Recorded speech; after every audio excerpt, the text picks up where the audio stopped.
Okay, friends, so welcome to this webinar about using herbs as an assistance to our fasting. And we have Ivana here. So first of all, this webinar has been organized within the framework of the weekly fasting group, and it's a very special international WhatsApp group, and it unites people who cultivate habit of fasting once a week between 24 and 36 hours. So if you want to join this group, you will have the details below this video. And today we have Ivana. She's a very special person with lots of knowledge. She's going to enlighten us on the subject of using herbs. What are herbs? How can we use them to assist ourselves in our fasting attempts, etc. So, Ivana, please enlighten us. Hi, everyone. Thank you for inviting me back. Before I start, I just want to say there are only 4 of you. How many of you guys actually use herbs to detox? Can you just raise your hands? I just want to see if we have, okay, Alexandra, great. Okay, so obviously detoxification means removal of toxins. And the body gets rid of toxic waste through the bowels, urine, lungs, and skin.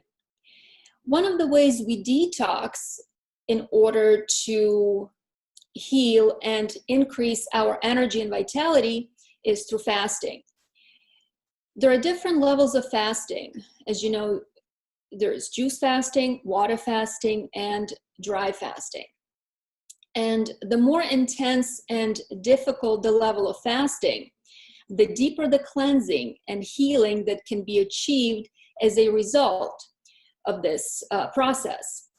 For example, with hard dry fasting, you have elimination that is sort of self-contained. Because hard dry fasting eliminates all digestion, including through the skin, meaning we are not applying anything to the skin and we're not allowing the water to touch the skin, it produces the least amount of byproducts that need to be eliminated from the body via the normal channels of waste removal.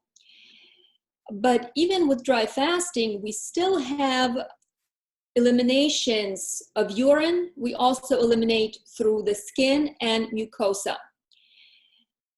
And obviously, the better our eliminative organs perform, the more garbage we're able to remove at any given time.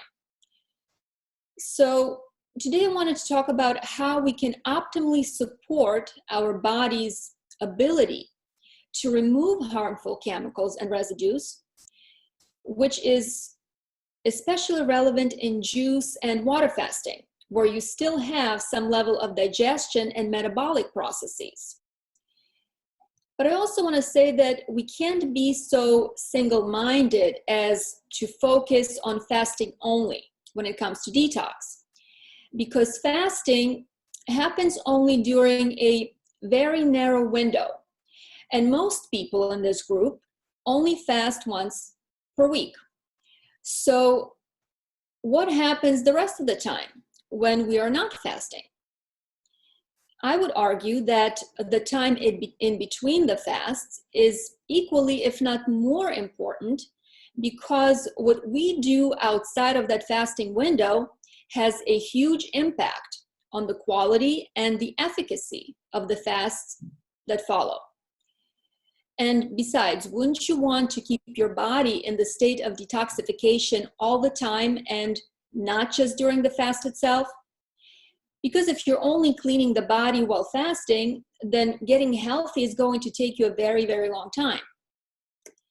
So how do we maximize our healing? First, it's important to understand the mechanism of detoxification, as well as the function of the specific organs and glands that are involved in this process. I want to start with the gastrointestinal tract, or GI tract for short. The GI tract could be viewed as the core of the body, or as Dr. Morse likes to call it, the trunk of the tree.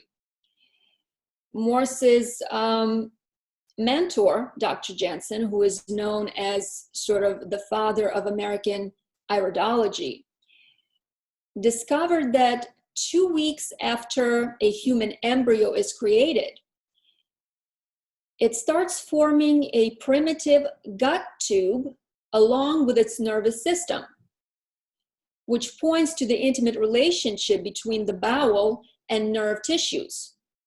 So that tiny shrimp-like embryonic shape that you have seen in your biology class is actually the beginning stages of our GI tract formation. In other words, the GI tract is the very first organ that is formed when the cells of the embryo start dividing and multiplying. And within 4 weeks of this process, lung and liver buds begin to bulge out from the gut and nerve tissue. And then by week 6, most of the other organs sprout from the gut in the same fashion. Another thing Jensen noticed was that these budding organs were covered with the same membrane that made up the bowel and nerve tissue. This means that all of our organs are enveloped in the membrane that's made of that gut tissue. And this is where Dr. Jensen came to realize that genetic weaknesses are passed down through the gut and nerve tissue, which later becomes the membrane covering the organs. So wherever there is an inherent weakness in the bowel, the organs that develop from that part of the bowel will also have an inherent weakness. I think this is truly fascinating. The fact is that our GI tract is intimately connected to every single organ in our body through nerve and lymph channels. For example, the transverse colon is connected to the head. And when it gets backed up with toxic matter, those toxins will actually start seeping into the brain and affecting its function. So this is where you would get headaches, brain fog, dizziness, reduced eye-hand coordination, and so on. And this is why it is often said that all disease starts in the gut. If your GI tract is loaded with old stagnant waste, over time this structure will begin to break down and get damaged, which then inevitably will lead to the breakdown of the organs that are associated with the corresponding sections of the intestine. That's why one of the most important things we have to focus on during detox is cleaning out our gut. Unfortunately, most people don't move their bowels regularly enough and are chronically constipated. What's worse is that they're not even aware that they're constipated because of the stupidity of so many medical professionals. I know a woman who goes to the bathroom once every 7 to 10 days, and her doctor told her that it's normal. Personally, I cannot imagine what it feels like to hold digestive waste for a week, let alone for 10 days. But this guy told my friend that everyone is different and that what's normal and healthy varies from person to person. He said that some people may go every day, while others will only go once every few days or once a week. And that's okay because it's their normal. And he told her that her normal is every 10 days because that's just how her body works. And of course, now she doesn't want to listen to me because she chooses to believe her doctor. You may be going every day and still be constipated. because the rule of thumb is that we should be going at least as many times as we eat. So we should be having a bowel movement within an hour of having had a meal. So let's say if you eat 3 meals a day and only have 1 bowel movement, within a week, you're going to get backed up by 14 meals. So you should know that the average person walking around is backed up by about 12 meals. That's a lot. And what happens when this toxic waste sits in our large intestine for so long?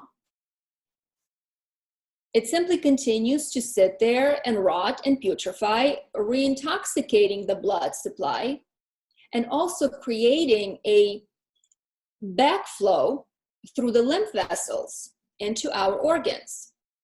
Because remember, our organs are directly hooked into our GI tract.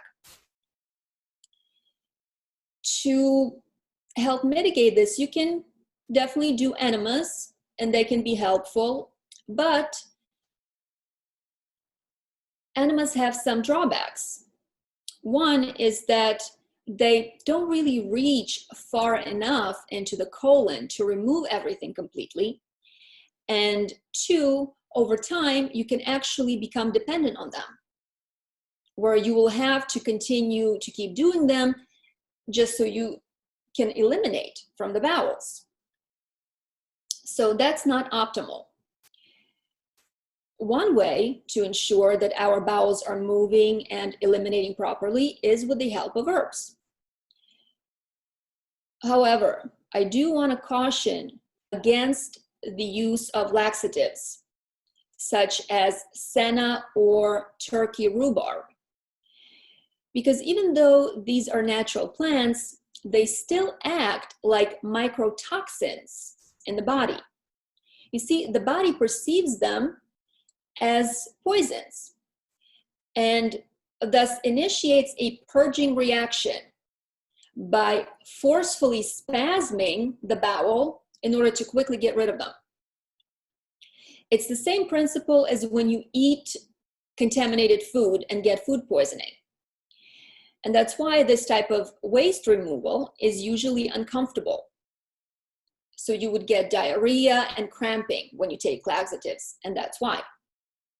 And another thing is that laxatives are also habit forming and will create a dependency with continued use.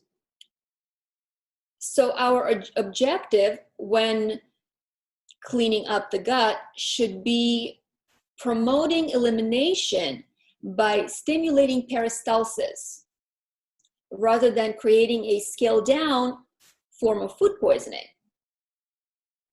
Those of you who are familiar with Dr. Morse may know about his line of herbs that are called cellular botanicals.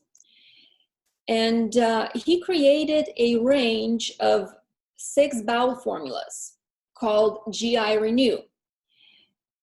And his herbal blends are actually based on this principle. These are not laxatives. And out of these formulas, you would choose the one that's right for you based on your level of regularity. Now, if you cannot get this specific brand where you live, because this is an international group where there are people from all over the world and they may not have access to these herbs, then my recommendation would be to take a combination that includes herbs like Cascara sagrada, aloe, ginger, plantain leaf, slippery elm, marshmallow root, and white oak bark. So you have the 3 movers there, Cascara, aloe, and ginger. These are the things that stimulate the bowel to move. Then you have the anti-inflammatories, these slippery elm and marshmallow root. And these are really great if you suffer from any inflammatory conditions of the bowel, such as colitis, gastritis, or any ulcerations. Plantain leaf is a gentle lymphatic herb that, offers you some pulling action on the lymph, because it's not enough to just remove the waste from the intestinal tubing. We also have backed up lymphatic waste around all the individual cells that make up the intestinal wall itself. And then the white oak bark, has a toning and tightening effect. And why would we need that? You ever see people with distended large bellies? And they can actually be really thin overall and just have this big bulge. And most of the time, this is because of the waste accumulation in their intestines. A person like that can easily carry 20 to 25 pounds of old fecal matter that's just sitting there. And as the waste just keeps backing up, then the intestinal tubing will start to stretch and expand to accommodate this bulk. So instead of being this wide, now it's this wide. And it's full of impacted feces. And this bulk and this weight can create sagging and even prolapsing of the transverse colon that sort of is supposed to hang horizontally underneath our rib cage. So the colon may sag or may completely prolapse, and then it sits on top of other organs, which puts pressure on the bladder, the uterus, and the sigmoid colon. And the sigmoid is the section of the large intestine that is sort of like the last stop for the waste matter before it gets eliminated through the anus. And if the prolapsed transverse colon, which is full of waste, is putting pressure on the sigmoid, then the elimination of that waste is going to be even further restricted. So it's going to be harder for us to go. This means that you will have to strain to make yourself go, right? Just trying to push that stool out. And this can lead to hemorrhoids and anal fissures. Once you can get rid of enough waste matter from your intestines, taking white oak bark will actually help shrink the intestinal tubing and restore the tone of the transverse colon so that it's not drooping or sagging. But let's not forget about the nervous system of the GI tract. I don't know if you know this, but our gut wall is made up of 200 million neurons. That's brain cells. So we literally have 200 million brain cells in the wall of our intestine. And that number of neurons is the equivalent of a dog's brain.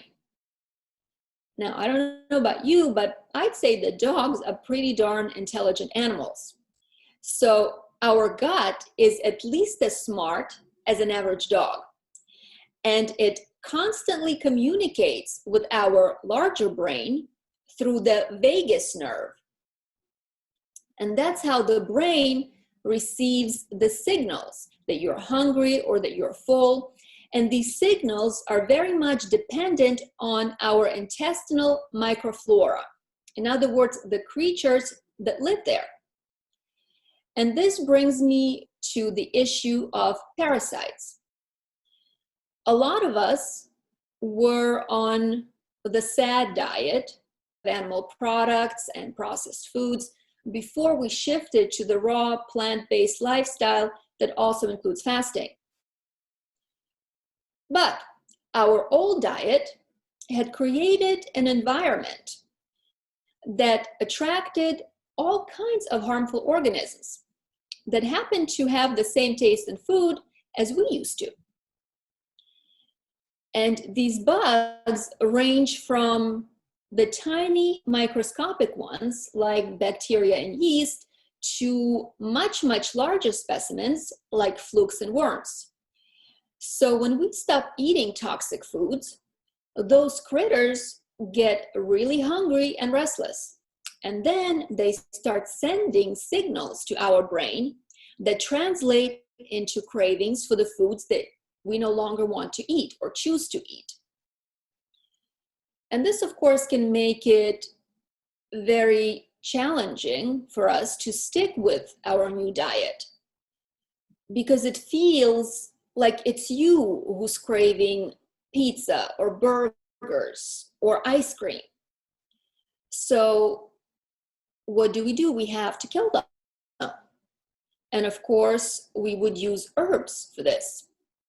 And there are a lot of different products available on the market, which usually contain black walnut hull, wormwood, fennel seed, male fern, which gets rid of the eggs, oil of oregano, poa d'arco, gentian root, garlic. I mean, there are many things you can use. You don't have to stick with one brand or the other. What you need to remember is that you have to take a parasitic formula for at least 3 weeks, then take a break for a month, and then go back for another 3 weeks to make sure that you kill off everything. Because when it comes to worms, these herbs only kill off the adults, and if there were eggs left or any larvae, within 3 to 4 weeks, they will hatch and start growing.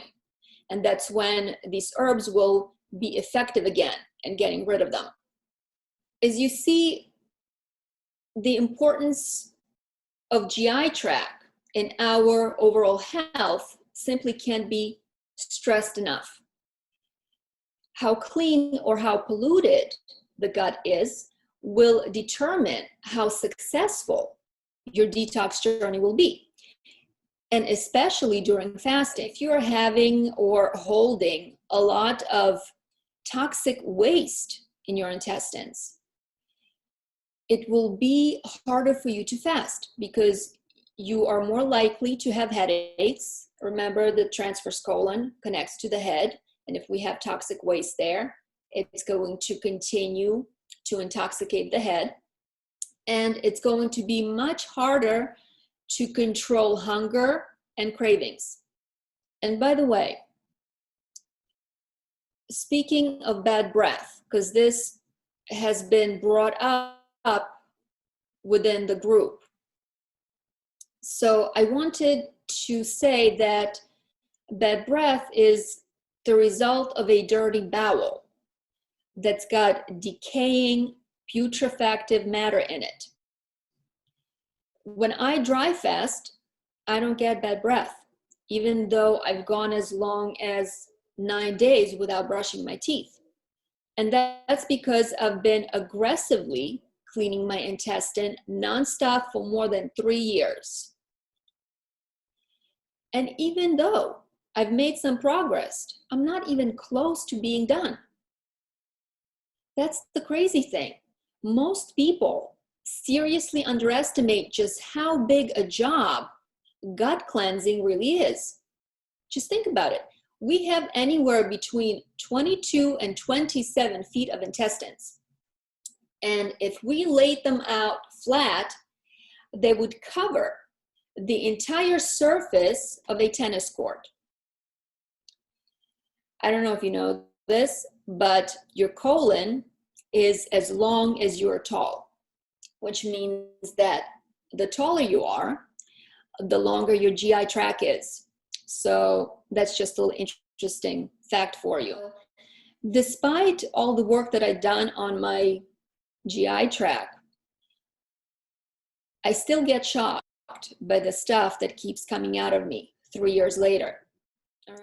But the point is that bad breath is not so much about the mouth and its bacteria, but more about the GI tract.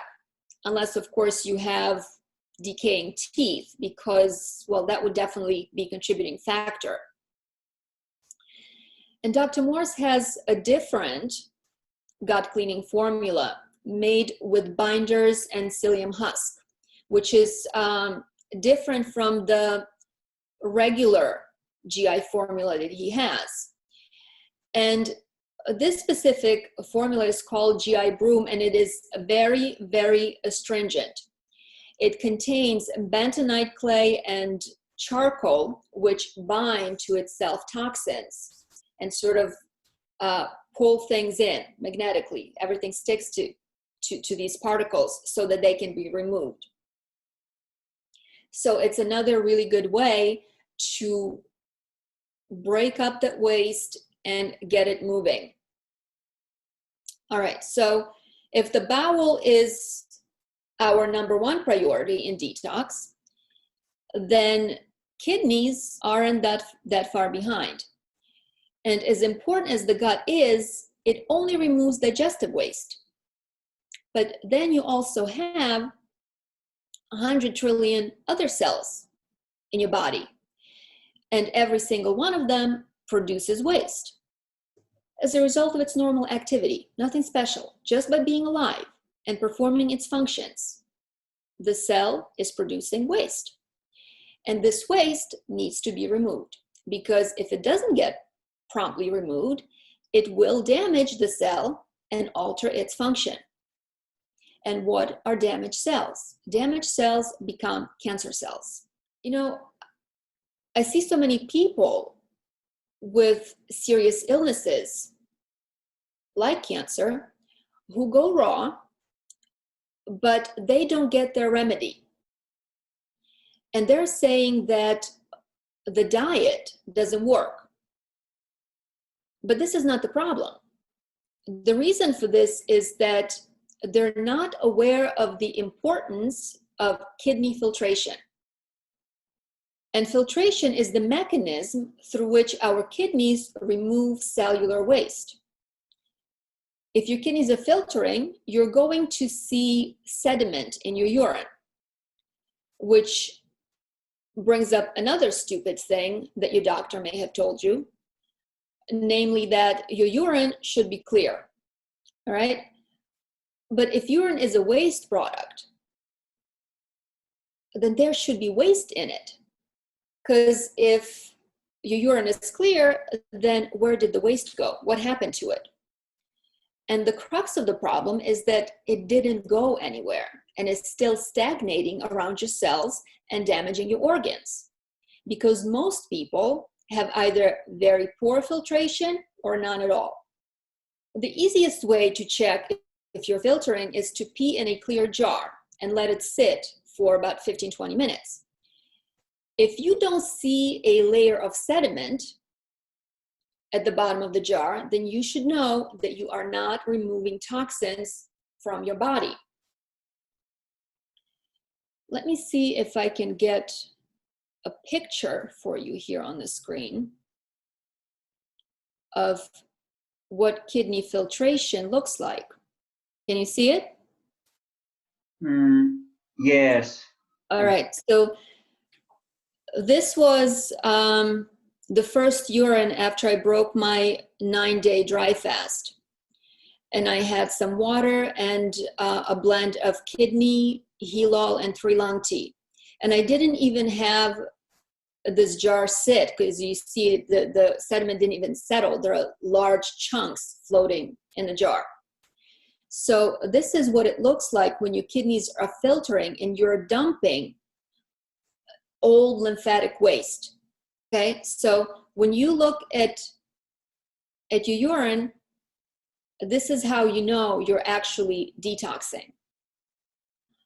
All right, so another thing I want to tell you is that the type of filtration I have just shown you, you're not going to see every single day, because detoxification and waste removal ebbs and flows, where we have periods where the body is simply hydrating that stagnant lymph, where it doesn't seem like much is happening, but you should still have sediment from whatever you have eaten that day, even if it's clean food. Because even if we eat clean food, there's still waste product associated with it. It just won't be as significant. And you will know the difference between filtering old stuff and just the stuff from what you have had that day is the color of the urine. So the old stuff will usually be really dark in color, whereas the regular days you'll have, it will be more of a normal color or a lighter color, okay? And a lot of the times people conflate kidney filtration with detoxification. And I want to share something that I observed with myself. Because I've heard people say, oh, I have avocado, and avocados really make me filter. They get my lymph moving. And this is not the case. Avocados are actually mucus forming.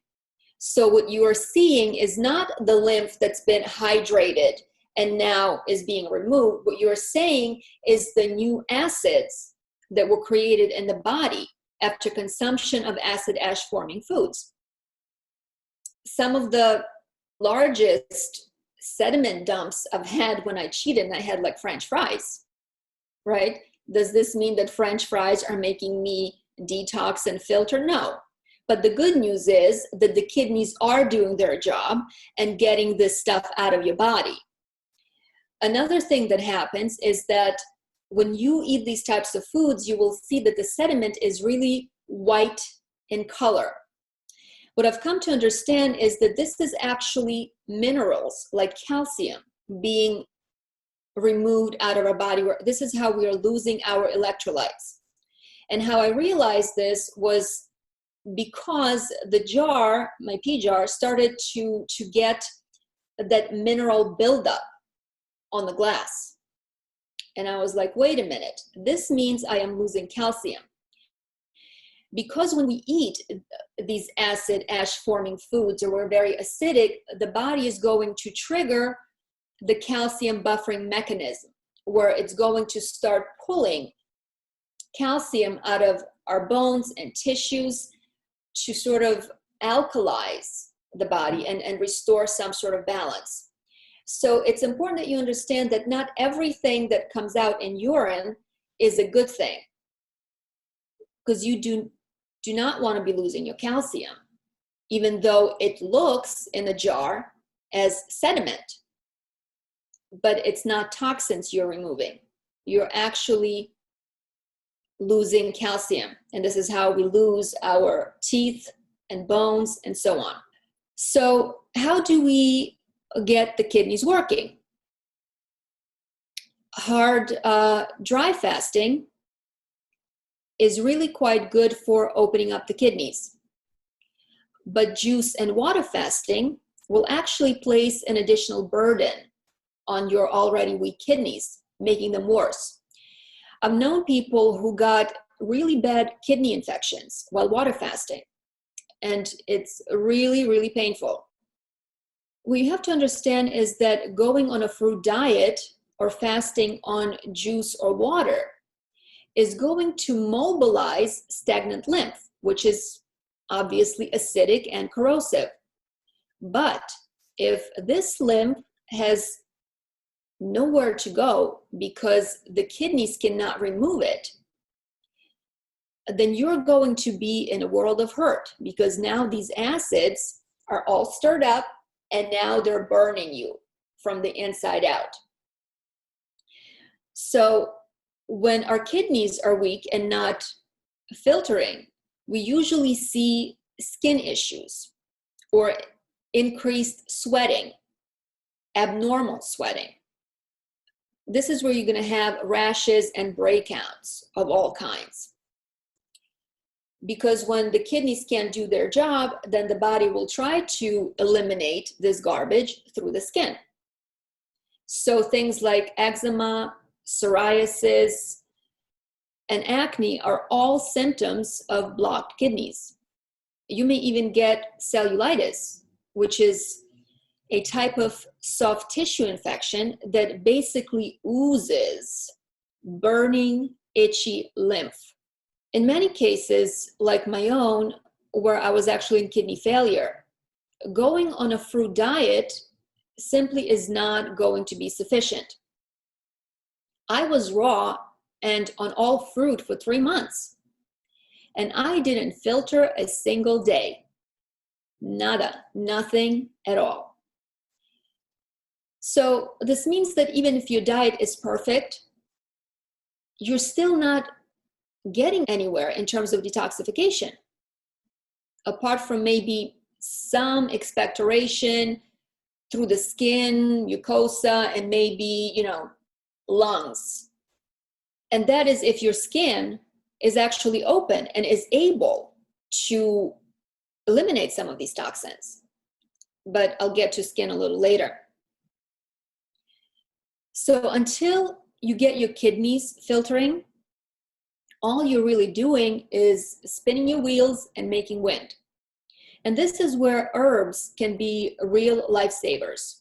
I really do love Dr. Morse's kidney formulas, and they're numbered 1 through 4, with the odd numbers 1 and 3 being for improved function and filtration, and the even numbers 2 and 4 being diuretics. And the higher the number, the more potent the formula. But if you can't get Morse's herbs, you can simply get teas or loose herbs such as couch grass, juniper berry, nettles, dandelion, parsley, very easy to come by, burdock, goldenrod. I mean, there are so many great kidney herbs that, there's no point in me sitting here and reciting a list of herbs for you. You can easily find this information online. The important thing is that the sooner you start filtering, the sooner you will see your health improving. You will start getting the inflammation out, you'll see your skin clear up, and you'll see your tumors shrink and disappear. I'd like to add another thing. Most of us have 2 kidneys, save for the instances of surgical removal or some congenital defect. And each of our kidneys only takes care of its side of the body. In most cases, people I work, including myself, one side is weaker than the other. And the kidney on the weaker side is usually going to have diminished filtration or no filtration at all. And that's why that side of the body will usually present with more or worse symptoms. So even if you do see sediment in your urine, you may only be detoxing on one side of your body. And it's impossible to tell just from looking at the urine if both of the kidneys are filtering. If it's not the case, then you can't tell which one of them is and which one isn't.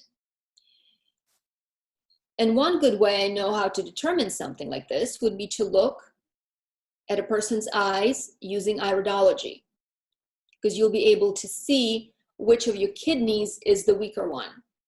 Another thing I want to add is that don't forget that there's a connection and correlation between kidney function and the condition of our bowels. So the cleaner the gut, the better the filtration. In general, the success of your detox is really going to be dependent on how well you work on your bowels. Because once the bowels start to get clean, then everything else follows. Another key role in kidney filtration is played by the adrenal glands, which sit right on top of the kidneys. And you may be doing everything right in terms of the diet and taking herbs and fasting, and still you may not be able to get your kidneys to filter if your adrenal glands are not performing properly, because adrenals turn on the kidneys. So let's talk about adrenals. Adrenal glands are small endocrine glands about the size of a walnut. Each gland has an outer cortex, which produces steroid hormones, and an inner medulla, which is the body's main source of adrenaline and noradrenaline. The importance of adrenal glands cannot be overemphasized or overestimated. As a part of our autonomic nervous system, they control a great deal of processes in our body. I'm going to try to tell you about them, and I hopefully won't forget any of them because their scope of action is so wide-ranging. For example, our adrenals produce neurotransmitters that are in charge of stress management. That's our fight or flight response. They're also producing neurotransmitters that give us energy, keeping us alert and awake. And they also produce neurotransmitters that then let us go to sleep at night. I would also have you know that insufficient adrenal function is always at the center of allergies and asthma, because being a part of the autonomic nervous system, adrenals control breathing. You probably know that epinephrine, which is artificial adrenaline, is used in EpiPens and many allergy medications that are intended to open up the airways.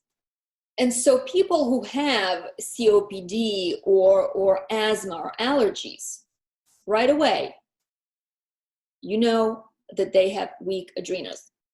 In addition to controlling our breathing, they also produce anti-inflammatory steroids, whose action is mimicked by pharmaceuticals like cortisone and prednisone. So when people are given these, the question should be asked, why aren't your adrenals producing these neurotransmitters to mitigate the inflammation in the body? And of course, taking artificial steroids and hormones will only further suppress adrenal function. So people who have adrenal weakness to begin with, and then start taking these artificial substitutes,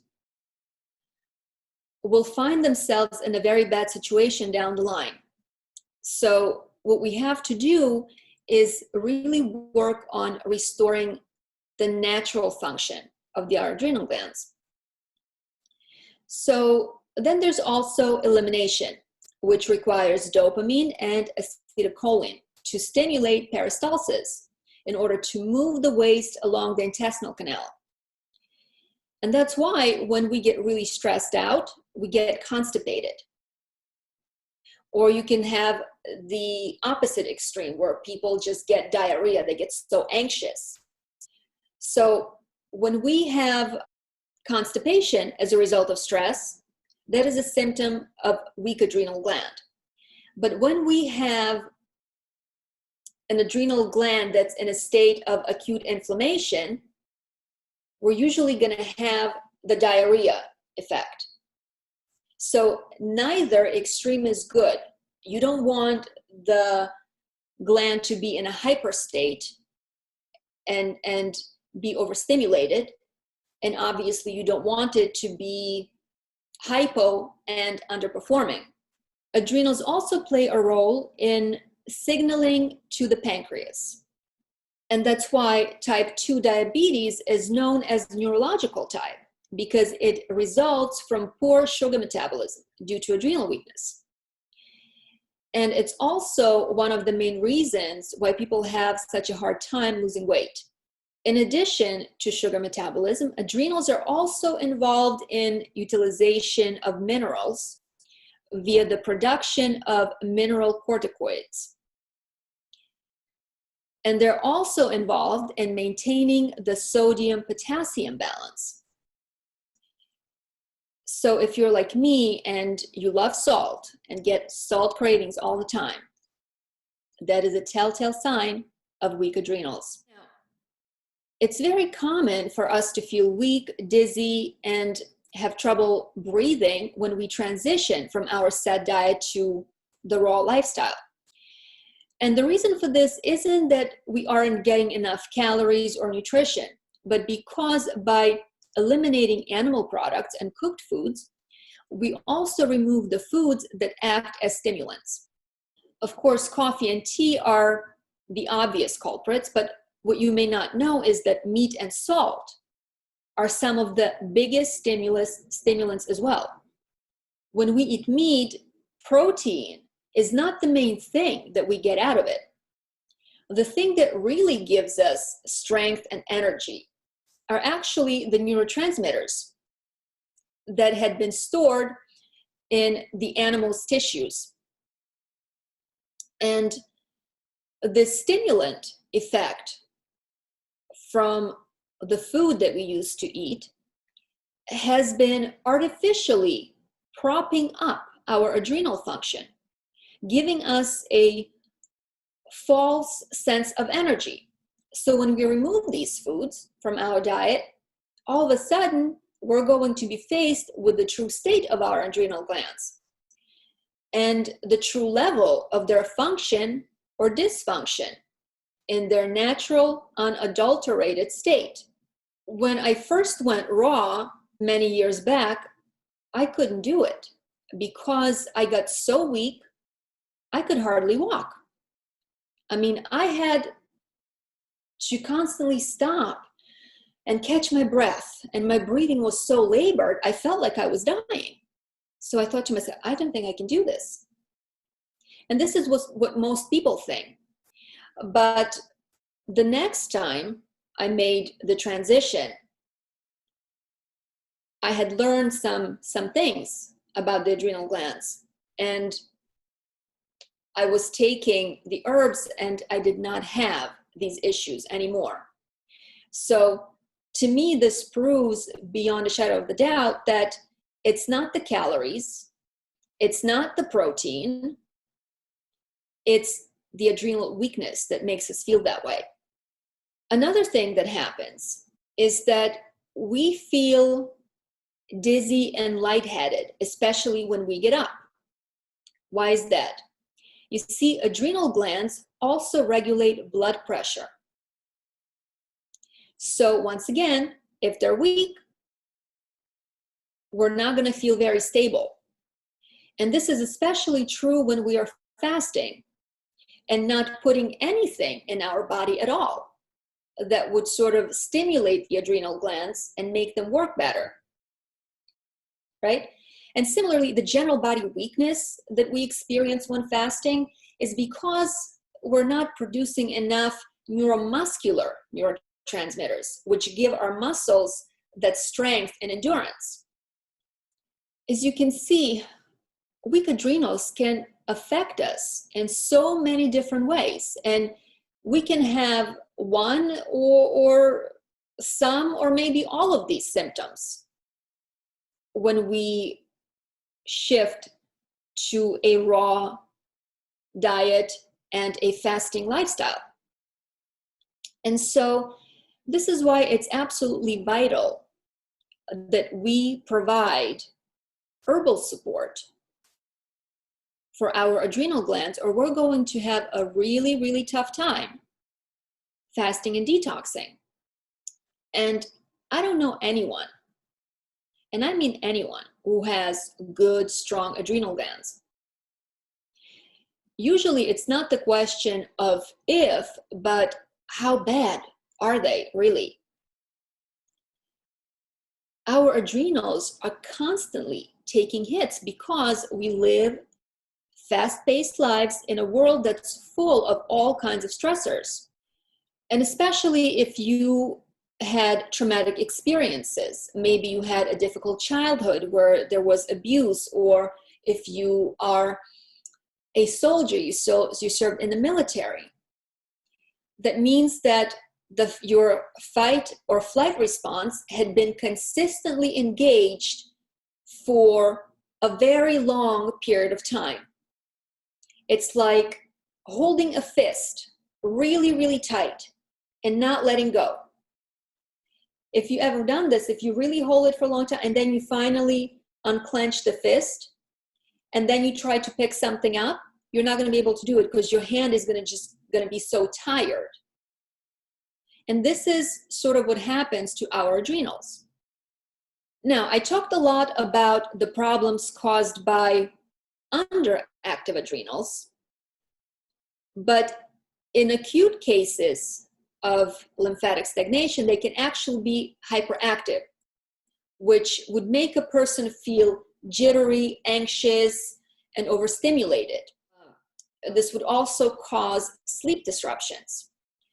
So when taking adrenal glands, you want to keep this in mind because some herbs are energy promoting, like rhodiola, astragalus, and Siberian ginseng, while other herbs are more soothing and calming, like ashwagandha and holy basil and verbena. So keep that in mind. You don't want to take the wrong herb and become overstimulated or fall asleep in the middle of the workday. A few other things I wanted to touch upon briefly are the other two methods of elimination, which are skin and lungs. So let's start with skin. Skin is the largest eliminative organ of the body and is often referred to as the third kidney. Our skin is really porous. It absorbs and it excretes. So when our kidneys are not working, then the skin is going to take on the burden of removing toxins from the body to the best of its ability. But sometimes the skin is sort of closed and backed up. And this happens when our thyroid gland is underactive, when it's in the hypo state, because our thyroid controls our body temperature. So if you cannot raise your temperature high enough, you're not going to be able to sweat. So if we have an issue with our skin, the way we go after it is actually through treating the thyroid gland.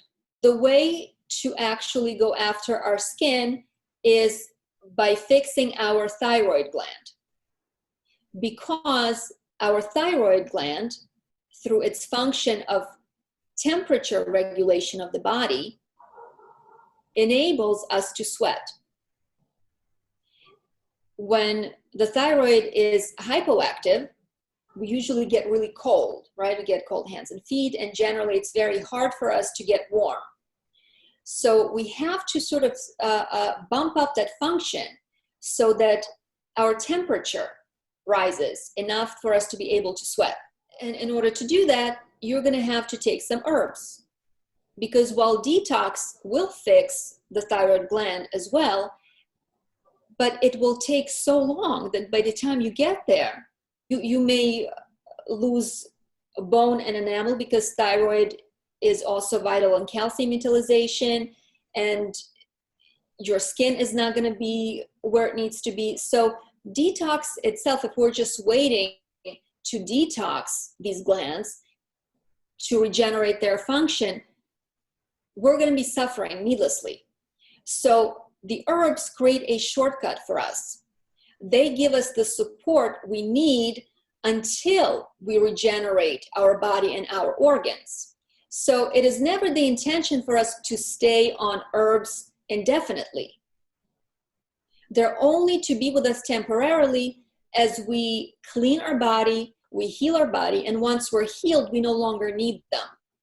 So I would caution everyone not to take iodine for your thyroid that's inorganic or synthetic, artificial. You want to get your iodine from natural sources like kelp, bladderwrack, and Irish moss. There are a lot of herbs that support gland function, such as schizandra, vitex, saw palmetto, he shu wu, which is a Chinese herb, Siberian ginseng, and prickly ash bark. You can research this. You can also get Dr. Morse's formula specifically designed for thyroid and skin. The second thing I wanted to mention is our lungs. We accumulate a lot of mucus in our lungs and our sinuses.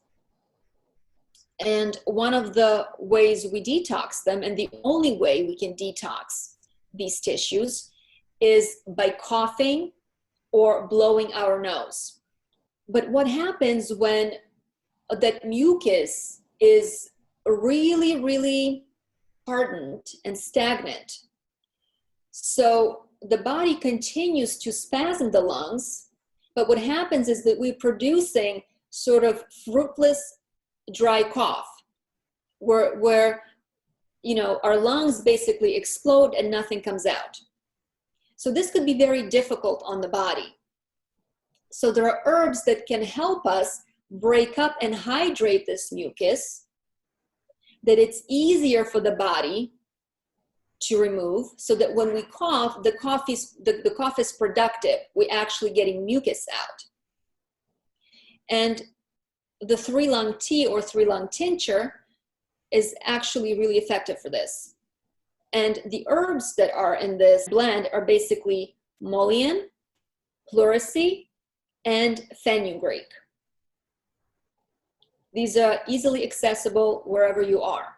So you can drink it as tea. You can inhale the steam when you make your tea. And this is gonna really help you to loosen up that hardened, sticky mucus. Now, when we are coughing, it can also be very uncomfortable, especially when we want to sleep during the night.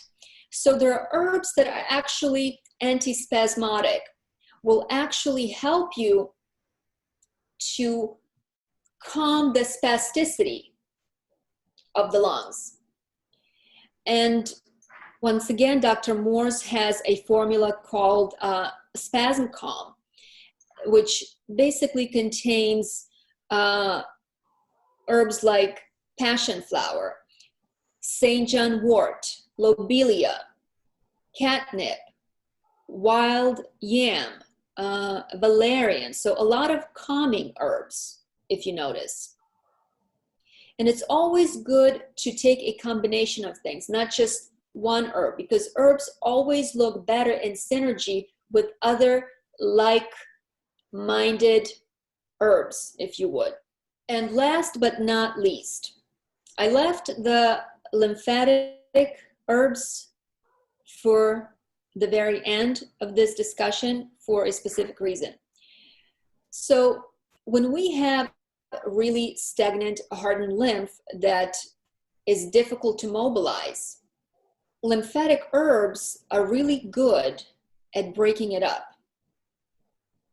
However, I would not recommend that you take lymphatic herbs until you have gotten steady kidney filtration.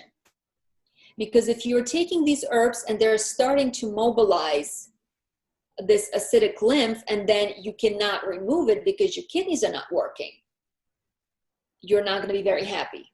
You're going to have pain, you're going to have discomfort, right? So I would be careful with those, because some are really strong, like poke root.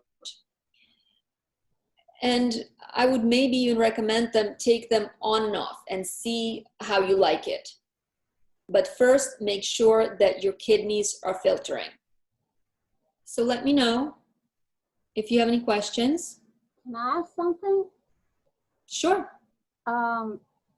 When we did the process, when we went through the process to be fruitarians, they say that the energy when you have this hybrid engine and you live on energy, then the body corrects itself, it heals itself, and you don't need to have to take certain things, because you get it from the energy, from energy. So you don't need to take certain, consume certain ingredients or herbs or. Yes, I agree with you. Everything you're saying is correct. However, getting there can be a long, complicated road. And I can only speak from my experience because I had done a 9-day hard dry fast.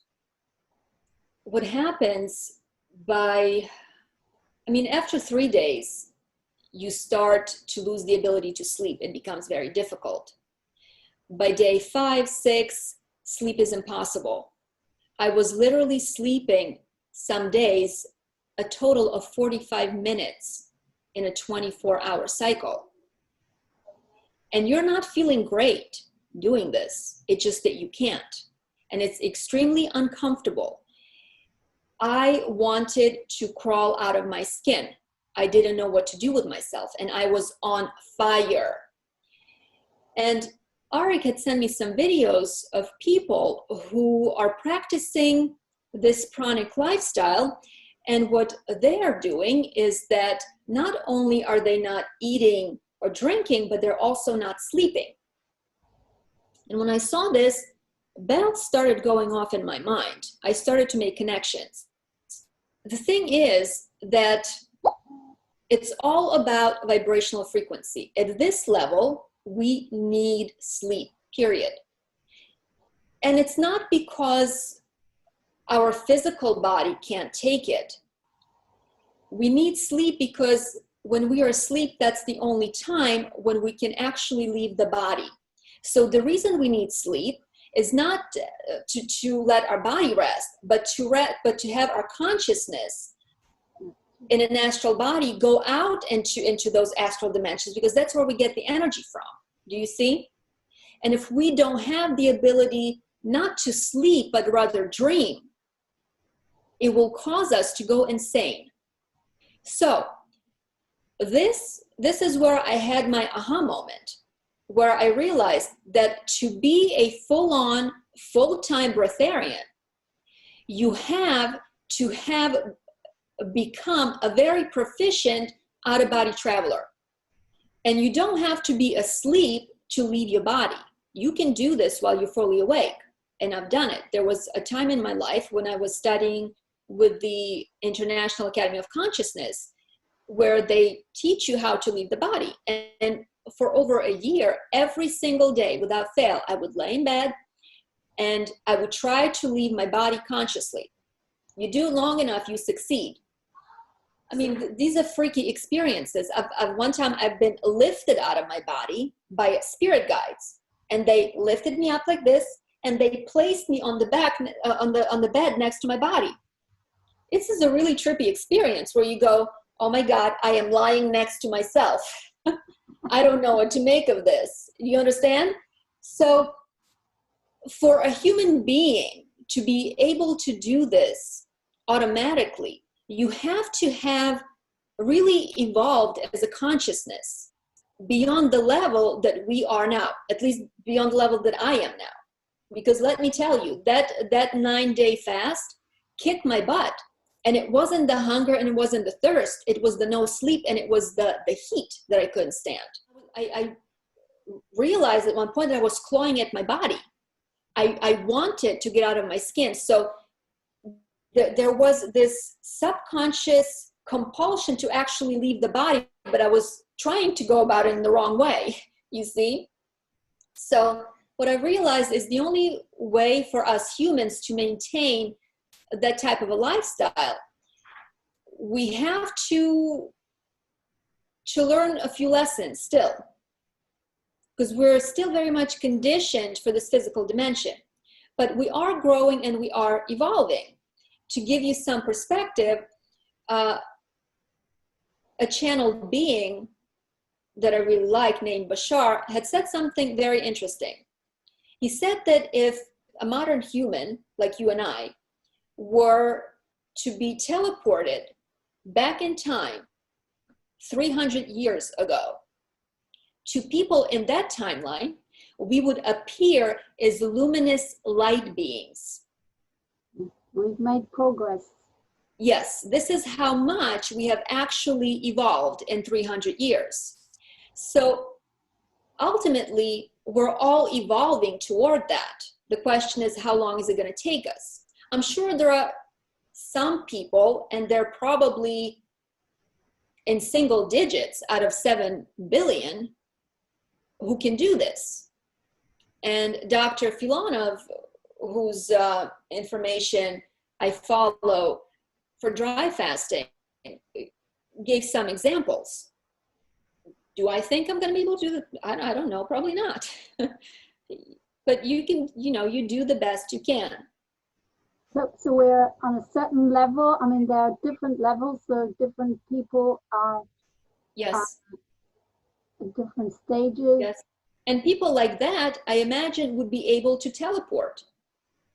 When you have that control of the physical body and the astral body, you're actually much less physical, much less dense in your tissues than any other mortal. And I think that if you came across a person like that, you would actually be able to perceive it. I mean, sometimes we meet people who have an aura about them, and they're still very much human, but we feel that they're on a different level. They have a glow about them, a charisma that is very appealing. Mm-hmm. So imagine how much more appealing the vibration would be of someone who only consumes prana directly from the universe. And I think that there are still few steps in between before we can actually get there. But I think that we actually have sort of a good start on most people, because we're working toward it. Whereas the majority of Earth population are still eating animals and non-foods that are made from plastic. Mm-hmm. But even if we're on that level, we're still, according to you, there's so many toxins. It's scary. I mean, even though what would happen, you see, when you're on that level, you actually shift realities. You're not really inhabiting this world. Do you understand what I'm saying? No. Okay. So, all right. So let's say that this reality is a range of frequency from here to here. So on this end, it's at its lowest, and on this end is at its highest. So you have 7 billion people who fall in different places on this scale, right? So we have the really bad murderers and dictators and all these bad people who don't come from a place of love.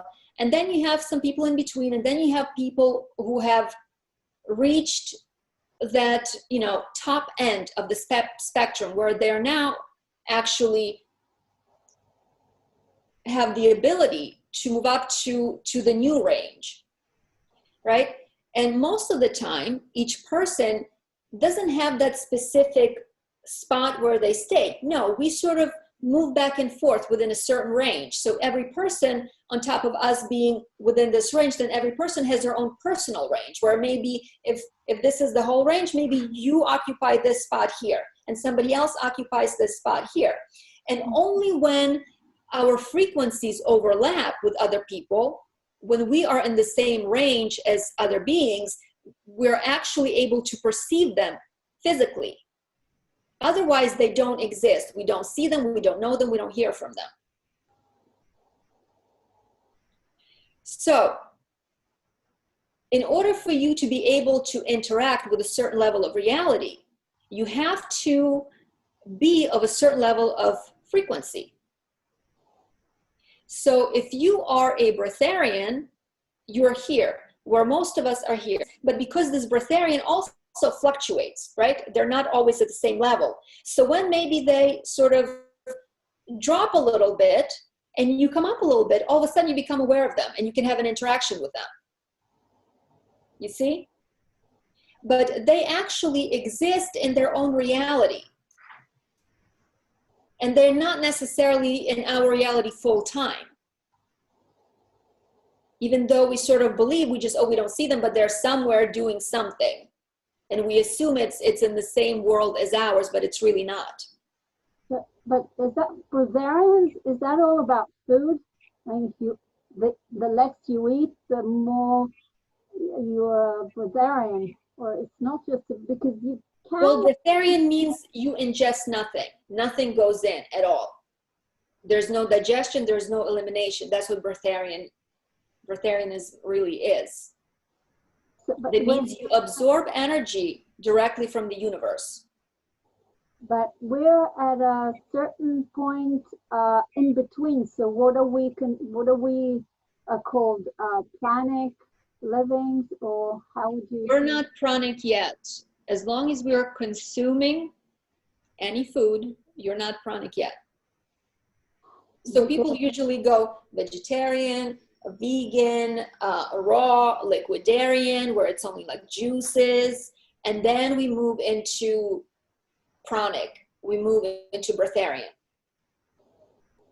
So because I don't know, we've got a WhatsApp group which is called pranic, but people eat there, and even Ray Mao, Tag Gilboa, they also, so they're not 100%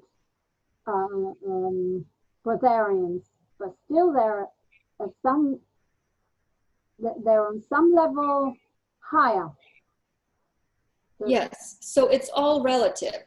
But from my experience, what I can tell you is that when you are not eating or drinking at all, a switch flips.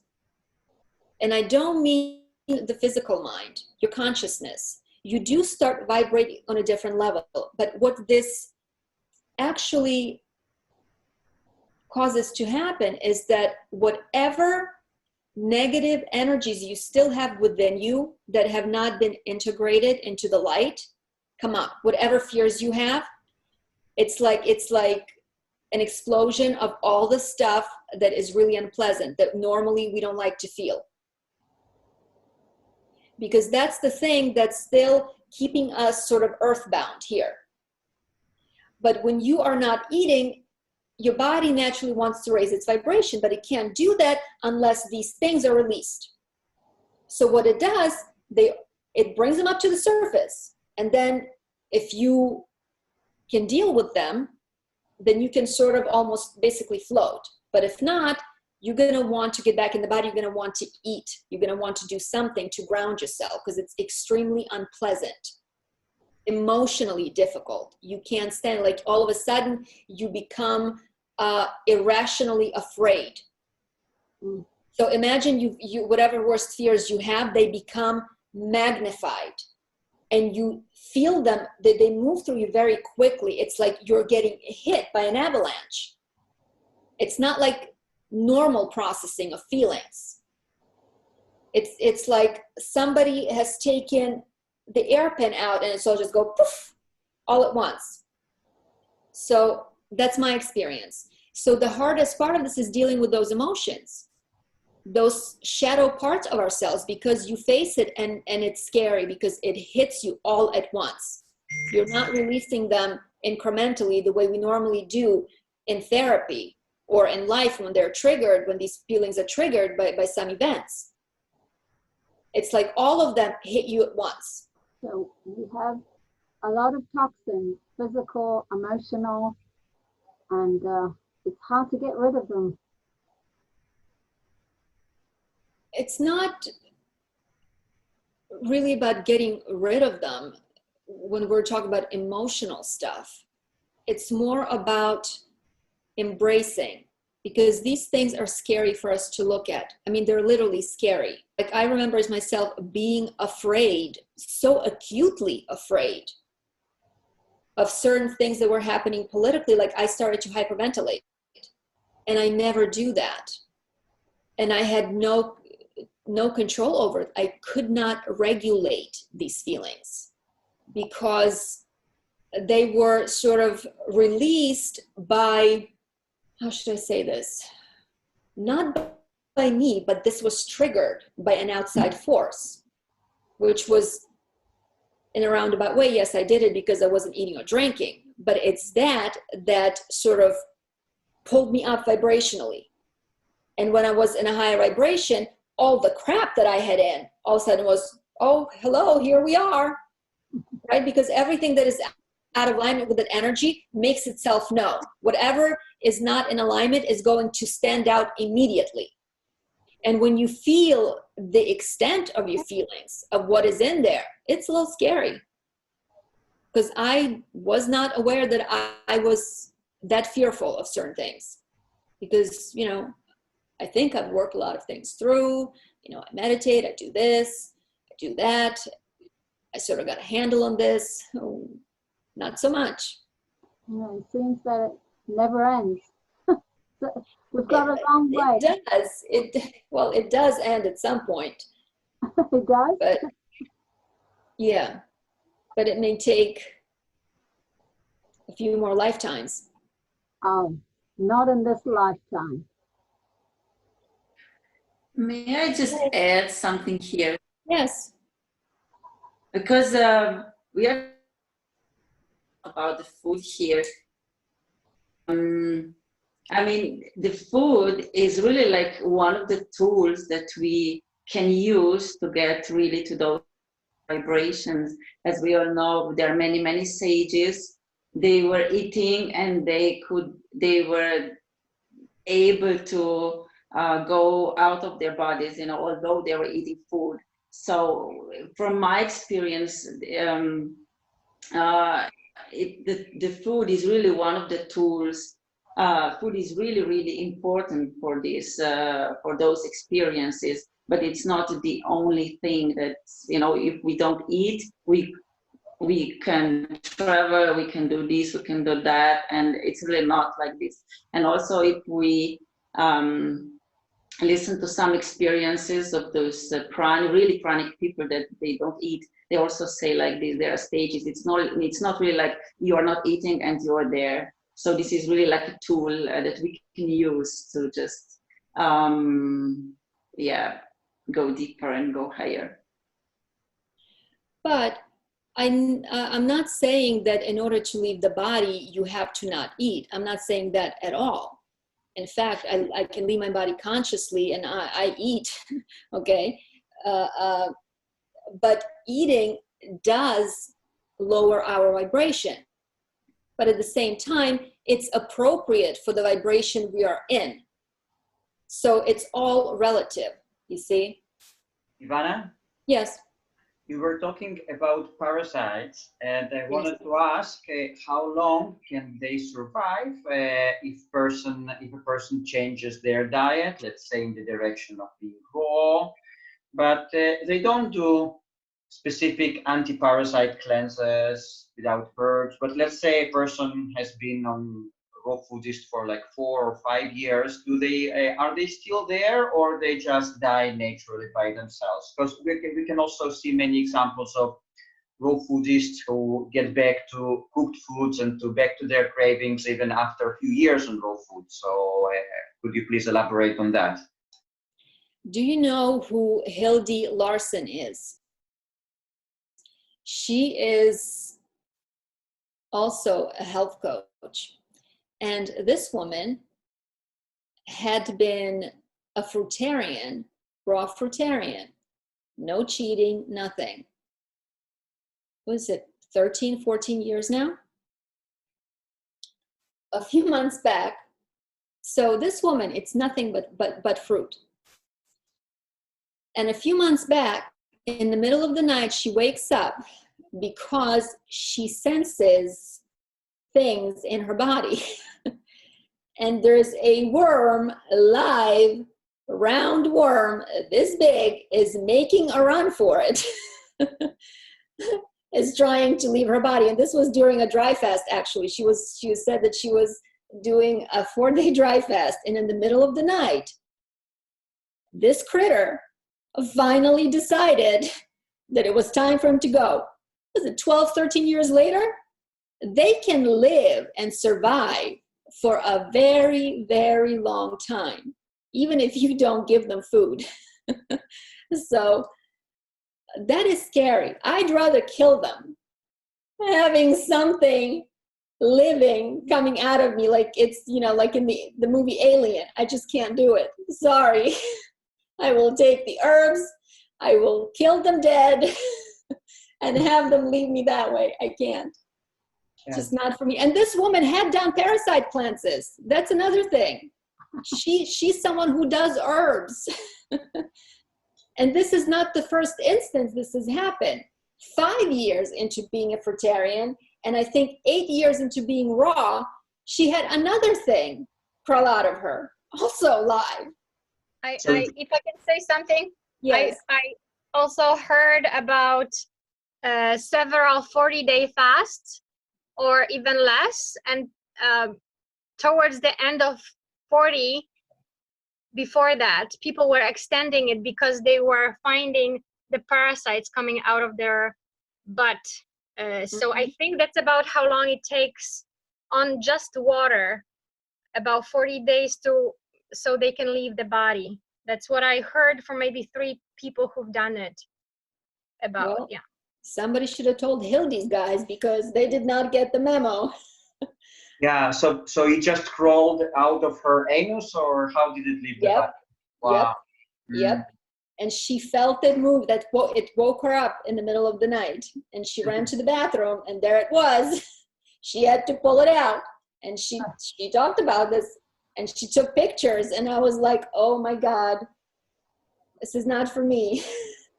Unbelievable. Okay, Yes. my second question, you also mentioned this test of sediment in the urine. You just Yes. clean the jar and then you wait for 20 Mhm. minutes. But for example, if the person drinks high amounts of water, Mhm. is it the same, or because if you drink high amounts of water, your urine will automatically be clearer, so it makes sense. So what is the ratio between the amounts of water you should drink in order to perform this particular test? Well, personally, I don't recommend that people drink a lot of water. Okay, it does not hydrate the body at all. And it makes the kidneys work really hard. I don't drink water hardly at all.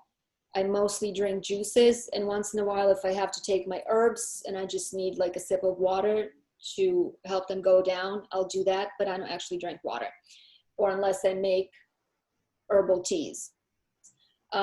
Yes, it will be diluted, but you will still see sediment. And what will happen, you maybe will see sediment once a day, and then it will get progressively lighter and clearer, because you will have had your main dump, and then whatever remains is going to be more diluted. But you should see at least something, at least once a day. Okay, good. Okay, and the next question is, like when you say, it's actually the question related directly to our subject of herbs. So when you are saying, I'm taking my herbs, like for the person, like what does it mean? Are you taking them fresh, or in tinctures, in teas? Just think about the person who hasn't known anything about it, or almost anything. So what does it mean to take your herbs? Well, I would say all of the above. If you can get a fresh herb, obviously that is optimal. And some of them you can. You can find dandelion greens, plantain. You can actually forage for some herbs, go into the woods and pick wild herbs. That would be the best. If you don't have the ability to do that, then you can take them either as tinctures or in capsules or powdered. These days, I take my herbs mostly in powdered form because I buy them in bulk. It's just cheaper that way. It's more cost effective. And I'll just add them to a smoothie or a juice, and I will take them that way. But you can take them in a capsule or a tincture. Now, certain methods of deliveries, well, all methods of deliveries will have both pros and cons. So with tinctures, most of them are alcohol-based. And if you are taking a lot of them, Some people take, between 5 and 12 things. I got drunk on tinctures because I don't drink alcohol. I have zero tolerance. And here I was at work and I'm taking 2 droppers of 5 of them. And all of a sudden I'm going, the room is spinning. I go, whoa, Nelly. Okay.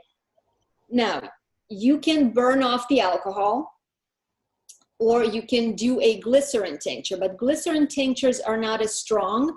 And whereas an alcohol tincture gets into your system really quickly, a glycerin tincture has to be digested.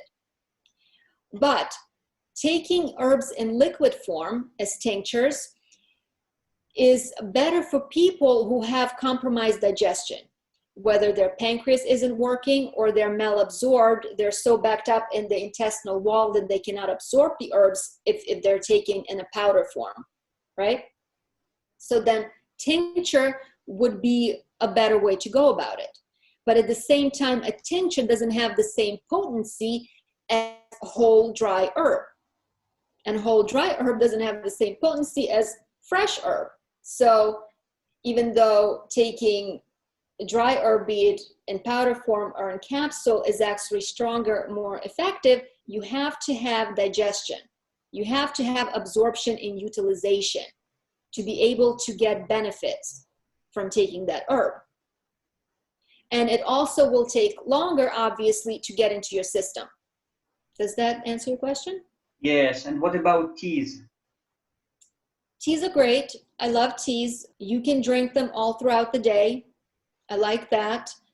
They are not as potent as whole herbs or tinctures, really. You don't get as much good stuff out of the herb when you cook it. So you lose some of the benefit right then and there. But they are a cheaper alternative. They're cheaper, they last longer, so more cost effective, because these herbs can add up and become really expensive, especially if you're getting organic or wildcrafted. Good, good. And another question is, if a person, like just imagine you have a person in front of you who hasn't done any of these herbal things, and now they want to start from somewhere because it's it's a wide subject and it might be overwhelming for someone who doesn't know. Mm-hmm. So where would you advise them to start? Well, are you asking how I would approach a client, what I would tell them to do in terms of taking herbs? Is that what you're asking? Yes. You mentioned the adrenals, you mentioned kidney filtration, you mentioned bowel movements, and huge variety of herbs related to balancing. So yeah, so where to start? Well, you always start with the diet. That's the first thing you have to be focused on. When I work with people, I look at their weaknesses, I look at their eyes, and I see what issues they have. We, fill out a questionnaire. What are the symptoms? What are you dealing with? What glands are down? What things do we need to focus on most? But everybody, no matter what, we work with the bowels, we work with the kidneys, adrenals, and then the lymphatic system to get it moving. And of course, there are other things you can do, go to the sauna, do dry brushing to open up the skin. To move lymph without herbs, you have to exercise, you have to move the body, because that movement is what creates the movement of lymph as well. That's why when we wake up in the morning, we're full of mucus. We have crust in our eyes. Why? Because we have been in the same position. We haven't been moving. So that lymph that normally is sort of mobile, it's sort of, all of it is there where it is. And we find it when we wake up where it's sort of stagnated, right? And then we start to move around and things start to flow again. That's why when we wake up, we're also very stiff. I don't know if you ever tried to exercise immediately when you wake up. It's actually not so easy. You start to realize how stiff you are and how hard it is for you to move. So movement, being out in the sun, and the diet, and then you can add herbs, but the diet has to come first. Great. Yeah. Okay, friends. Does anyone- Okay, one another one, please. Ivana, thank you. I'm so grateful for this Zoom today. Really, really grateful. Thank you. Although I am using herbs basically all of my life, so I know a few of them, but I never did like really, really fully cleansing of, with these herbs. I'm using them from time to time, when I see something goes wrong or I need to be a little more calm, I start to use some ashwagandha or so. So what I wanted to ask you,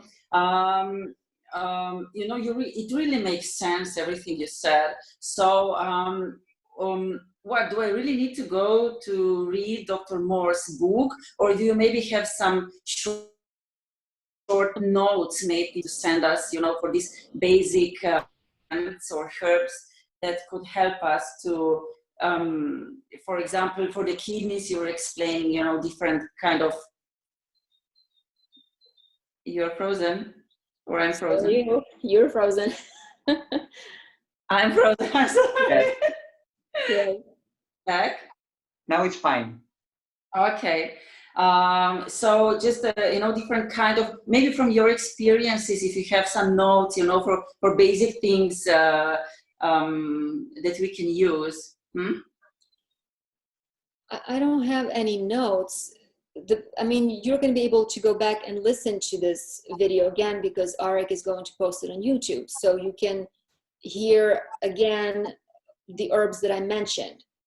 And as I said, there are so many herbs for different conditions that you can find online just by doing a search. That is something you can find on your own. You can also go and look up Dr. Morse's herbs and see what herbs he has in each formula.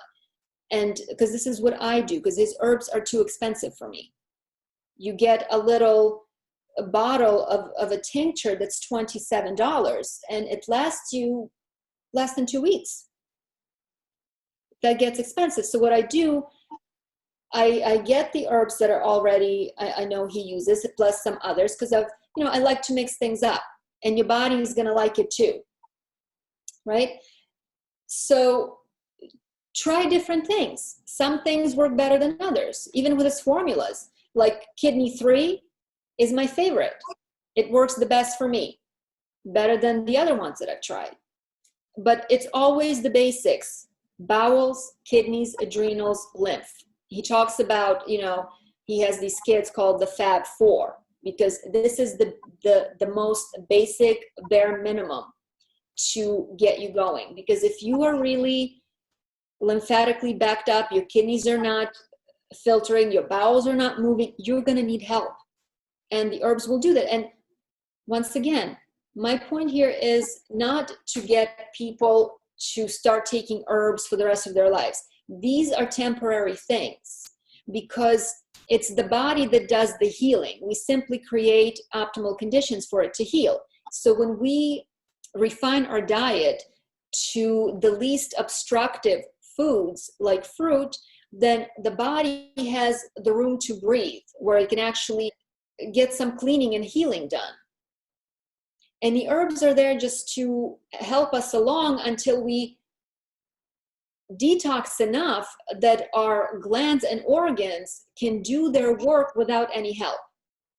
For example, I'm on this journey more than 3 years and I still have problems. So I still need some help, because if I don't take them, then I don't feel well. I have things that are going to interfere with my daily life. So these are basically just helpers. I don't use herbs in terms of treatment. You can't think of this as treating symptoms, because then you get stuck in the symptoms. This is about cleaning your body and getting it fully healed.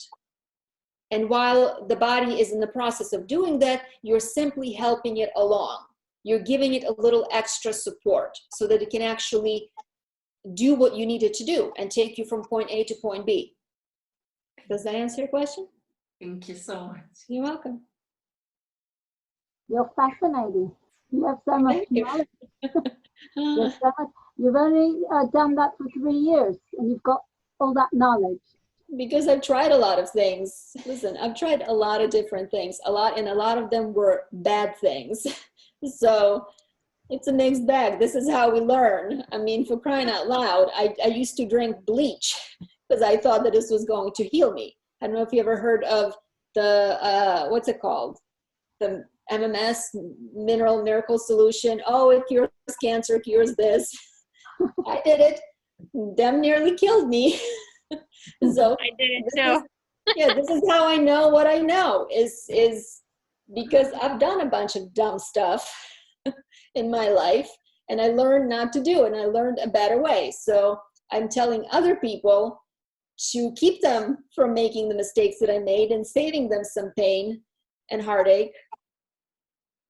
Thank you very much, then, Yeah, for sharing your experience and knowledge with us. you're welcome.